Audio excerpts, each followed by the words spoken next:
প্রিয় ভাই আমার, যে আপনাকে ঠকিয়েছে সে অচিরেই ঠকবে। যে আপনাকে কাঁদিয়েছে সে অতি শীঘ্রই কাঁদবে। যে আপনাকে লোক সমাজে হাসার বস্তু বানিয়েছে তাকে মানুষরা অচিরেই হাসার বস্তু বানাবে। শুধু অপেক্ষা সময়ের, সময় বলে দিবে। আপনি ধৈর্য ধারণ করুন।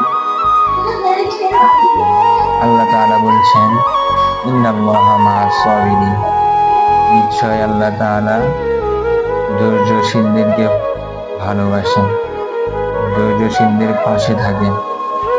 সুতরাং আল্লাহ তাআলা আপনার সহায় হবেন। প্রিয় ভাই আমার, যে আপনাকে ঠকিয়েছে সে অচিরেই ঠকবে। যে আপনাকে কাঁদিয়েছে সে অতি শীঘ্রই কাঁদবে।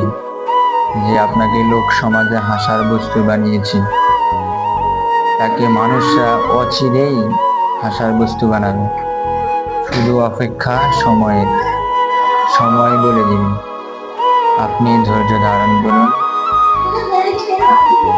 আল্লাহ তাআলা বলছেন, ইন্নাল্লাহা মাআস সাবিরিন। নিশ্চয় আল্লাহ তাআলা ধৈর্যশীলদেরকে ভালোবাসেন, ধৈর্যশীলদের পাশে থাকেন। সুতরাং আল্লাহ তাআলা আপনার সহায় হবেন। আপনি ধৈর্য ধরুন।